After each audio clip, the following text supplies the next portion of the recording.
Olá pessoal, seja muito bem-vindo a mais um vídeo da Universidade da Química para mais um Quimioteca, o quadro aqui do canal, onde eu faço recomendações de livros que podem fazer a diferença na sua formação. E o livro que eu trago hoje é um livro muito especial para mim, talvez tenha sido o primeiro livro de divulgação de ciência ao qual eu tive contato, que esse daqui, até que ele é bem conhecido, é o Alice no País do Quantum, de Robert Gilmore. Bom, do que trata esse livro? É uma alegoria de Alice, a mesma Alice lá do País das Maravilhas, a mesma Alice do País dos Espelhos, só que agora no mundo quântico. E como disse, é uma alegoria. O autor ele tenta passar informações da mecânica quântica, informações que são muito abstratas e muito difíceis, de uma forma bem mais leve, dentro da história de Alice no mundo quântico. A primeira vez que eu tive contato com esse livro, acho que foi em 2004, ele é de 95. Foi em 2004, quando eu estava fazendo as disciplinas de física no Instituto de Física lá da UF, e eu gostava muito de visitar a biblioteca do Instituto de Física, gosto até hoje, infelizmente não vou com tanta frequência, só que eu gostava muito da parte dos livros, não de física propriamente ditos, nem dos de cálculo, nem dos de matemática, mas da parte de divulgação de ciência, eram os livros que eu mais gostava. E ali eu encontrei o Alice no País do Quantum. Por ocasião, eu estava estava para fazer, não lembro, a Física 4, onde a gente aprendia ótica e física moderna. Então eu peguei o livro para ler, para tentar me preparar para a parte de quântica. Eu lembro que meus colegas caíram na minha pele, me zoaram de nerd, enfim, caíram na minha pele, me zoaram bastante porque eu estava lendo esse livro, mas eu acabei lendo o livro, né, só que não avancei muito. Ele, embora seja um livro muito legal, a leitura dele não é das mais fáceis. Mesmo o autor tentando passar essas informações de forma alegórica, fica difícil, porque mecânica quântica não é a coisa mais fácil do mundo. Então eu acabei desistindo de ler o livro. E aí eu só fui ter um outro contato com esse livro uns 10 anos depois, quando já tinha iniciado o Ensinando Aprendendo, o meu primeiro blog. Eu escrevi para Zahar, eu comprei o livro, porque direto com eles o professor tem, se eu não me engano, 30% de desconto, e que eu comecei então a ler o livro, fui até o final. Mesmo assim eu tive bastante dificuldade. De novo, é um livro muito bom, mas a leitura tem que ser feita com moderação. E olha, o meu mestrado, o meu doutorado, minha pós-graduação foi em modelagem molecular. Então, a minha aproximação com as definições da mecânica quântica era bem grande. Mesmo assim, eu tive bastante dificuldade. Afinal, é um livro para físicos, né? Quem escreveu foi um físico dentro do contexto da física. Mesmo assim, é um livro fantástico. Deixa eu ler alguns trechos dele aqui para vocês. A parte do prefácio, que eu acho bem legal.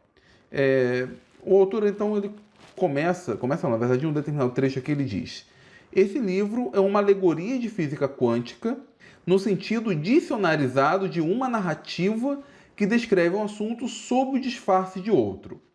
O modo pelo qual as coisas se comportam na mecânica quântica parece muito estranho para a nossa maneira habitual de pensar e torna-se mais aceitável quando fazemos analogias com situações com as quais estamos mais familiarizados, mesmo quando essas analogias possam ser inexatas.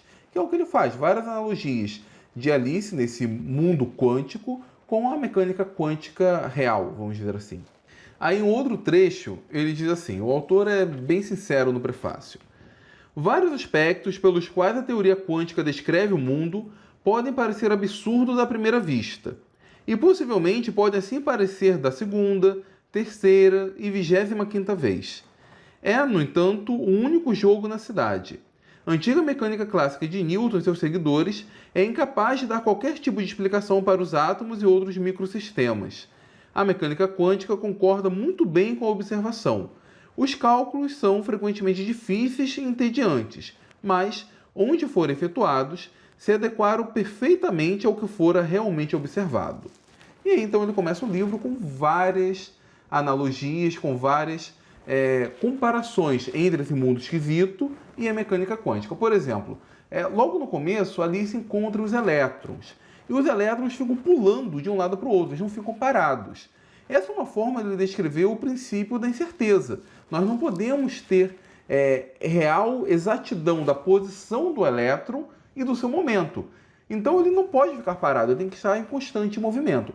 Quando ele fica parado, aí a gente passa a ter certeza de sua posição. só que a gente perde informação de sua trajetória. Então ele vai começar a ficar difuso. Difuso de tal forma que a Alice mal consegue vê-lo de uma forma bem definida. Além disso, os elétrons carregam sempre um guarda-chuva. Um guarda-chuva ou uma bengala, não lembro. Alguns apontando esse guarda-chuva para cima, outros apontando o guarda-chuva para baixo, para chamar a atenção ali do spin do elétron. Além disso, para mostrar que os elétrons são indistinguíveis, Alice conversa com um determinado elétron, mais na frente ela encontra outro elétron, e esse outro elétron meio que fala a mesma coisa que o primeiro elétron viu. Ela fala, olha, eu não falei isso contigo. Não, falou, porque todos nós somos iguais, porque os elétrons são indistinguíveis. Eu costumo pensar nisso mais ou menos com aquela ideia dos Kajibushin de Naruto, os clones de Naruto, né? O que um clone passa, o que um clone aprende, quando ele desaparece, o Naruto original acaba aprendendo. É a mesma ideia passada aqui com os elétrons. O que um elétron vê, todos acabam vendo. E outra coisa bem bacana é que ele divide as aventuras da Alice em várias regiões.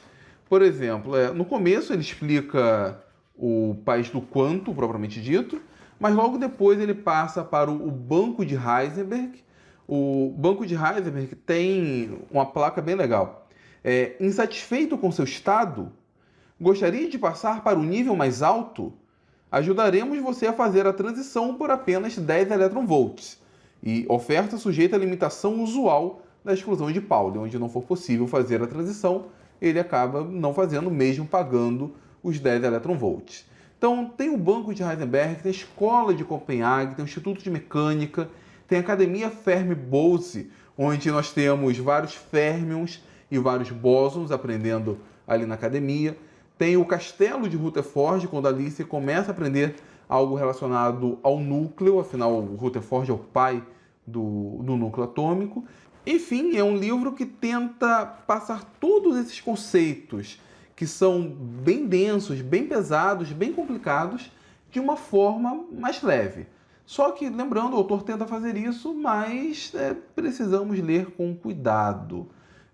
Se você estiver, por exemplo, no primeiro ano do ensino médio, vale a pena a leitura, mas dificilmente você vai compreender, vai captar alguma coisa ali.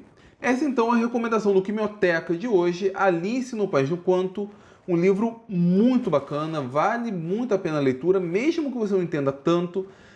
Lê alguns capítulos, deixa para ler depois, conforme você vai aprendendo mais um pouco da mecânica quântica, avança na sua leitura. Vale muito a pena adquirir esse livro. Ele está custando sua versão papel algo em torno de R$40 no Submarino ou R$50 direto no site da Zahar, sendo que se você for professor tem 30% de desconto, então acaba diminuindo um pouco esse valor. Bom, espero que vocês tenham gostado. Se vocês gostaram dessa indicação, por favor, compartilhe em suas redes sociais, mostre esse vídeo para os seus alunos, para os seus professores, para os seus colegas. Se gostaram do vídeo, dê o seu like e se for novo por aqui, se inscreva no Universidade da Química. Então, muito obrigado e até a próxima.